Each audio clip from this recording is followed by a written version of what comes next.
Другари, смрт на фашизмот доживее револуцијата. Извика со силен и пробивен глас Илјо Антевски смок ноќта помеѓу 16 и 17 мај 1943 година во затворот по Тирана со кренати тупаници на двете раце пред очите на повеќе од 400 затвореници. Пред тоа самиот се качи на сандакот со бесилката, со своите раци ја зеде јамката, самиот се ја стави на вратот и по извикот, од кој полазуваат морници по снагата, јуначки замина во бесмртноста, покажувајќи како се бори и како умира македонецот за слободата на својот македонски народ и на својата татковина Македонија. На трагичниот чин во тиранскиот затвор му претходат случувањата ноќта 26 спрема 27 април 1943 година на ден Великден, кога партизаните во новоформираниот партизански одред Кораб упаднале во засада во Ново село Гостиварско.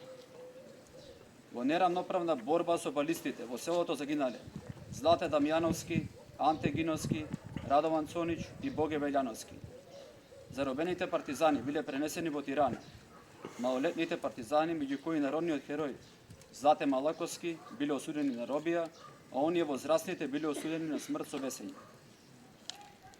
Илјо Антевски смок е роден на 25 јули 1919 година во Тетово.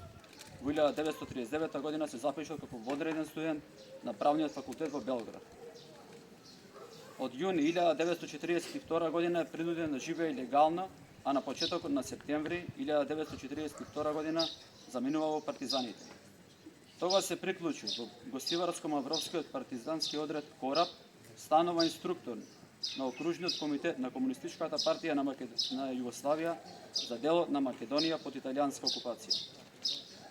Илјо Антевски смок и припаѓаше на онаа плејада борци од народно-ослободителната борба кои несебично се жртвуваа за национална слобода на Македонија. Тој загина на неполни 24 години и немаше можност и среќа да почувствува и дочека слободата, во која толку многу веруваше.